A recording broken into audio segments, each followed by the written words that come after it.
What's up guys, Unrested here, and today we're going to try something a little bit different for JFAC. I'm going to go ahead and just give you a little bit of a story of a time that I had here in Japan. As you probably may know if you've watched my channel in the past, I've done a couple where I've just kind of rattled on with a story.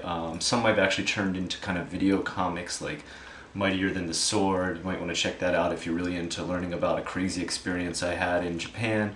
Other than that, I'm going to kind of put this in the same category as that as far as it's another crazy experience that I've had here in Japan. But I want to go ahead and start it first with kind of a disclaimer. First of all, I want to just say this is kind of a negative video towards some Japanese people I met. But my overall message that I want to send to you before you even make a judgment call on this video is that Japanese people are generally super nice, super helpful, always looking out for one another, and even you, the gaijin, if you hear anything different, it's just some sort of crazy propaganda. Japanese people, in general, very, very nice. I like you, Japan. I like you, Japanese. I like this country. Let's just stop there with the disclaimer. I think I've made my point. That said, every country has its bad apples, and this is kind of what this story is about. Some bad apples I met here in Japan, and what happened. We're going to go ahead and call this story The Flaming Fist of Death Sauce, and you'll understand why, because it deals with death sauce, and that's something I talked about in my last video, that I have a lot of this stuff. A little sample for you. A death sauce, in case you are unfamiliar, it is a type of hot sauce which is extremely, extremely hot. Take a look on the hot scale and you'll see it ranking up there quite high. Okay? Be careful when you add this to your food. When it says add only a couple drops, add only a couple drops. Okay. Anyway, it's hot. Let's put it that way. Now there's different versions. I know there's less spicy ones, but I usually go with some of the hottest ones. I like that purple bottle the most. I don't really know what the ingredients are. I probably can't pronounce half the peppers that are inside. And I can't even remember the name of the scale that rates the hotness, so screw me. But anyway, you'll see how we come back to that sauce later in the story. Let's first just start out with our setting. It's a long time ago. This is way before I was married and had kids here in Japan. I was single. It's my second year here in Japan. We had actually finished another year of school, as far as not being students but actual teachers. My two friends, Nick and John, we had both been teachers here for over 2 years. We were actually going on our third year, I should say. So I guess it was really our third year in Japan. I always count years kind of strange. I go by the actual end of the school year, which, you know, December, January comes, the year changes, and then the actual school year ends in April. So that's what I'm talking about. Anyway, enough logistics aside. It's the end of the year. You know, it was a rough one. Every year is rough. You've got a lot of stuff to do. You've got sports day, undokai, happyokai, Christmas play, winter play. If you name it, I've probably done it before. I mean, just some of you who know what sports day is, or undokai as it's called, take a look at what that is. If you don't know, it can go anywhere from 6 a.m. to 6 p.m. So you have some really tough days that you've just got to get through to finish your work here in Japan if you work in the kindergarten quote-unquote atmosphere. Anyway, that said, it was the end of that year, and we had done well. We had gotten paid well, because you get paid quite well in kindergarten teaching, because it's harder to find teachers who want to have that much energy all throughout the day and are this fit. So we finished our work. It was the end of the month for April, and we got a bunch of days off, so we thought we'd go ahead and start that Friday night by cracking a few beers, grab a buttload of takoyaki, okonomiyaki, toriyaki, sit down on the steps of Amemura in Triangle Park, and just throw a few back with, you know, a few Asahi Dries. Enjoy ourselves. You know, we didn't have to wake up and be ready for school the next day, so a little bit of hangover, you know, not going to hurt anybody. We go ahead and just get into that. You know, we're chatting it up, reminiscing, talking about all our Natsukashi, different moments. That means like waxing nostalgic over the year. And we're kind of getting deep into our beers, maybe 2 or 3 deep, and that's kind of where our story starts here. So to fully explain my story, I feel we could go past just the point of where I've explained the setting and then get into the characters and the actual situation that unfolded with these characters. So I'm one of them, obviously. I'm Scott, Unrested. My friend John, he's from Australia, and my friend Nick, he's from Australia. Yes, I have met a lot of Australian people out here. You guys tend to like it because it's not as long of a trip as it is for us Americans. Nonetheless, these two guys, Australian, very nice guys, great teachers. John was more of the science-based logistics. He had a big background in almost going as high as being a PhD in medical school, so he was super smart with all that stuff. Nick, on the other hand, was a real hands-on action administrator. He would do everything he could to get his kids involved with all sorts of games, running around the room, a lot of energy. If you stayed in his class for one day, it would be like getting a full-body workout. So he was kind of like the brawn, and this guy over here is the brains. I'm in the middle, and I'm kind of the in-between guy. I guess I kind of am a gray area. I'm very active, as you know. I try to work out here and there to keep in shape. I eat right, and at the same time, you know, I like to study a few things, but science, not so good up in this guy's brain. Math, no. Hey, but I can draw a heck of a drawing, so let's put it that way. Anyway, so you got your kind of mix-up thing. I guess you could say I was the art guy, right? In between the science and the action guy. And so we're just talking about how our different classes went through the year, the different experiences went and everything, and we're kind of sitting in the middle of dusty, dirty, gritty, grimy, cyberpunk, neon-laden, Amemura. And this place, let me tell you, it could have been the backdrop for, I guess, Blade Runner, or if Neuromancer was made into a movie, this is what it would look like. It would be Osaka, downtown, Amemura, short for American Village, if you don't know what that means, next to Shinsaibashi, Dotonbori, the works, where you see those big crabby claw hands clipping. If you look at pictures of Osaka with the big Glico man, his arms up and the neon all behind him, shooting streams of confetti behind the big Asahi can, all different types of previews and game ads for the newest thing that's come out, or movies or translations, localization of anything and everything you could ever possibly want. That's the place. It's kind of the hub, all right? I wouldn't say it's Times Square, but it's close. All right, Times Square is probably a little more busy, a little more upscale. This is kind of more the nitty-gritty. This is the city, man, you know? So we got in there, and it was a nice place because you can kind of lounge in this area. It's totally free. It's specifically made for people to lounge and enjoy kind of a picnic atmosphere with the urban life just fluttering around them. You've got all different types of muscle cars, pimped out and jacked up cars, people putting on shows in the middle of the park, everything from people who are amazing at jumping rope, which sounds crazy, but I've seen it there, to people doing freestyle rap battles and everything you could possibly imagine. So it's a cool hub. We're hanging out there. Amemura, Triangle Park. That's the name of the area exactly. Senkaku Koen, if you want it in Japanese.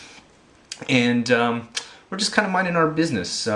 You know, we're 2 beers deep, 3 beers deep, starting to get a little bit of a buzz. You know, maybe we're talking a little bit loud, but I'm not talking atrociously loud, no louder than the other people who are drinking right next to us. So we're not being meatheads, we're not being loud asses, we're not being the typical gaijin. We're minding our own business, not bothering with anybody. When, well, this is where the real story starts. So as I said, we're few beers deep, buzzed, feeling good, talking it up, enjoying ourselves, having a comfortable time, more or less. And that's when it all happens. Nick. He's a great guy, friendly guy, nice person, great personality. Like I said, Mr. Action, big, strong, huge dude, bit of a meathead, bit of a jock, alright? No offense, Nick, sorry, true. Takes out a beer, is ready to just crack himself another one from the 6-pack of Asahi. And he's going to open it. I don't know what happened. Maybe this was because he is slightly inebriated. I mean, we're not fall down drunk. We're buzzed, like I said. But in some way in which he tried to open it, this can goes shooting out of his hand. I mean, slippery, slidey. I mean, mind you, condensation does pour down these since we take them out of the refrigerator and put them in the park. And to put it in the most simplest of terms, we watched in slow motion as a can slowly rolled out of his hands into the air. Party foul faces, aghast. Oh no, blood beer. So, of course, none of us grab it. It hits the ground, sprays everywhere, okay? Every different place. We're not hitting anybody. It's good because the park is kind of a circle. People sit on the edge and it flies inwards, okay? So we're like, whew, rolls a little bit more, stops, and we think, Oh, whew, that was a close one. Then, boom, another big jet shoots out of it. Flies over to these guys, big group of b-boys. Now, if you don't know what b-boys are, take your typical hardcore gangster and with all their thuggish clothes and looking like they're straight up gonna be a killer on the street.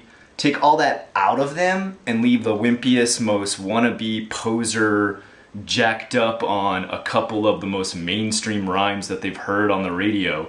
You got b-boys. These are guys who wish they knew what rap was. They wish they could be a gangster, but if you drop them in Compton, they would die in a matter of milliseconds. Okay, b-boys. These guys get sprayed by a little bit of this stuff, and you know this isn't intentional. I mean, literally, this can rolled way far away from us, and we weren't trying to bowl for splatter, okay? And right away, we hear it. Hora, nani shiten no? Nani shiten no boke? Like, what the fuck are you doing, retard? And, they all stand up. There's like, I don't know, 3 or 4 of them, you know. They're not huge, but they're your average size men. Now in Japan, that's anywhere from like 5'7" to like 5'11". You know, no one's towering at 2 meters. Nick is 2 meters, but none of us are. And they come on over, they're all up in our face right away. And this is where, you know, things get a little bit of heat, and our story kind of picks it up a notch here. So we're looking down at our hot plates of takoyaki and okonomiyaki, and we go straight from that to looking up at the hot heads of these guys instead, looking at us, staring at us, ready to have a throwdown. And what is our first initiative to take? A fight? A punch? A kick? No, that's not our style, man. We offer them our beers, man. Hey. You know, lovers, not fighters. That's not my way. That's not our way. None of us in that group are out to start a fight. John, very, very diplomatically, grabs the pack of beers and says, hey guys, you know, totally our bad. You know, take the whole 6-pack. Share it amongst yourselves. Enjoy. Have a great night like we are right now. There's no need for any sort of rumble. We apologize. You know, obviously it was our error. Well, this is pretty much answered by the dickhead on the right throwing an empty beer can into Nick's head. Now, Nick is Mr. Happy-Go-Lucky. This guy is like a big bear who's always smiling. And for the most part, it's easy to keep the peace with this guy until some sort of injury occurs. And that's when kind of a flipped switch happens. And you go from the big smiling bear to the growling one. And unfortunately for them, this meant the rest of us had to partake in some sort of rumble, because Nick wasn't about to stand down. He stands up, and right away when he stands up, I mean, he almost doubles in size compared to these guys in front of us. He can definitely take the middle dude who's the biggest, who's kind of, I guess, their quote-unquote fearless leader. Not looking so fearless anymore. But that leaves me with one guy on my side and one guy on John's side. So, right away, John decides his form of defense is going to be not putting down his beer or his takoyaki and standing there like, man, are you really gonna punch me? Come on, man, I don't even have my hands free. That's not cool. And for me, alls I have is death sauce that I was just about to pour on my food. And you're like, wait, Scott, you can get death sauce with your takoyaki? That doesn't make any sense. Well, let me tell you about a little thing we call addiction. Addiction is when you constantly use something to get high from it, and it kind of is so severe that it interferes with your entire life. Well, that's how this stuff is for me. I carry it around everywhere, and it interferes with every piece of food I must eat. Now, of course, sweet things, I'm not going to put takoyaki sauce that's kind of sweet and stuff and then mix it with this. That would be kind of gross, not so good. But when I get the salty type stuff, and I get things that are easily mixed in, like cheesy type things and gooey type things like the inside of a takoyaki ball, that's when this stuff gets added. And yes, I do carry a bottle with me because I love adding it to a lot of stuff, man. Pizza, spaghetti, chili, and let me tell you, curry in Japan's just not hot enough for me, man. I need this stuff. And there's a lot of curry in Japan. So okay, call me crazy, I carry a bottle, alright? This is all I got in my hand. This is my weapon, okay? So what am I going to do? Am I going to break this thing over his head? You know, what's that going to do? He's going to go home and cry to mom over this tiny little bottle being smashed. I don't think I could even smash it. It's too condensed. It's too tiny.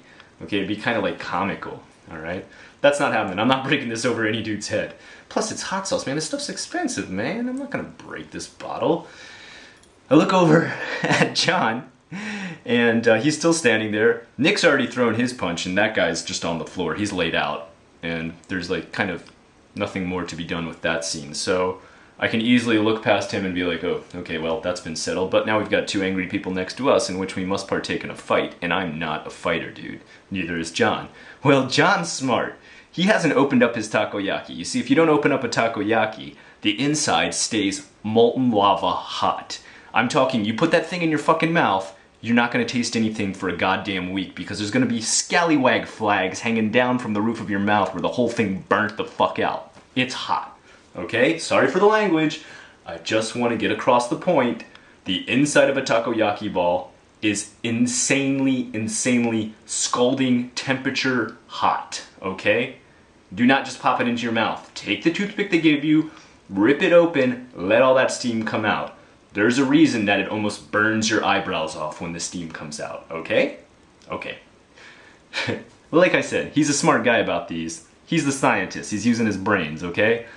Smashes the thing across this dude's face and breaks all those balls open on his face. Well, that guy's left screaming, grabbing his face covered in molten lava, literally molten lava. Well, okay, not literally, but like the inside of those things are like, you know, he's gonna look like fucking Darkman after this is over. Let's go get some bandages, right?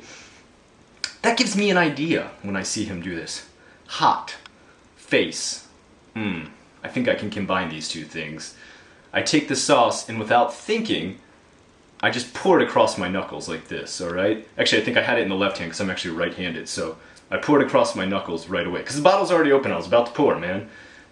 And I throw the wimpiest punch, man. I mean, my punch is a fucking, you know, you talk about a glass jaw, well, I got a glass fist, alright? I don't throw the strongest punches. I whip it around, and I don't really worry so much about how hard I'm hitting this guy. I worry about where, like, as in the eyes, okay? I pretty much hit him with the equivalent of what would be called a mace, alright? And I'm not talking about the mace with a spike and balls and all that shit coming out of it. I'm talking about my hand having mace on the end that you spray in somebody's face. That's just pretty much made of like hot sauce. I don't know if you know that, but it's peppers that is making your eyes bleed out all kinds of tears and shit, okay? You're weeping because you've literally put peppers into your eye sockets. And that's what I've just done here. I've just taken some of the highest level peppers and shoved it into this guy's eyes who thought he was gonna have a pounding on my face and now is just gonna be in excruciating pain. Now, this isn't gonna kill him. He's not gonna die. In fact, he pours some water over his eyes and he's probably gonna be okay in like 3 or 4 hours, alright? Left with little to no injury, little to no life-threatening possibilities, no broken teeth or bones or bloody cuts. He just can't see me and that's all I need. I don't wanna be punched. Well, that pretty much ends it right there. The Koban opens up, the Keisatsu walk out, and we aren't arrested, but we're right away taken over by the police into the Koban, which means police box if you didn't know that. Keisatsu's police, by the way. And they march us over there to break this thing up. Of course, we're the guilty ones, because we're the gaijin. Okay, let's go, we're going. Luckily, this is where Nick's brilliance finally kicks in. Right away, I don't know, they ignore the fact that we've just had a fight. They don't care. Whatever. Those guys were punks. Fuck those guys. That's pretty much their attitude. They knew those guys were jerks. So we're not accused of anything. I think they just kind of got us out of the area so nothing, you know, is provoked or nothing accelerates into some sort of riot. Instead, they ask us if we have any drugs. And we're just like, drugs? What the hell? Like, no. And they're like, yeah, well, we need to go ahead and search you. And right away, this is where Nick's genius cuts in. The dude just drops trow, man. He just drops his pants to the floor. I'm talking underwear, everything. And just says, alright, let's go. Like, I guess he's ready for some sort of extreme cavity search. Maybe he was looking forward to that, in which case, you know, there's different places for that, Nick. You know, go down to Dotonbori in the red light district. I'm sure they've got some fetish for that. But this disturbs these guys enough, these very conservative Japanese cops, that they're just like, okay, these guys obviously have nothing to hide. Bye, let's get them out of here. We're pushed out the door, they call a taxi for us. Tell us anywhere but here, guys, see ya. And we're out. That was it, we got off scot-free. Like using my own name to say that we got off free because that's cool. And anyway, the moral of the story is always carry a bottle of hot sauce. No. The moral of the story is always carry takoyaki in your right hand. No. The moral of the story is, if a can's gonna get thrown, have it be thrown at the biggest guy who's 2 meters tall and can take a punch. Okay, there's no moral to this story, but it was pretty good, right? Tell me what you think. Like, subscribe, hate, troll, comment, interact with me in some manner or another. Until next time, I'm Unrested. See ya!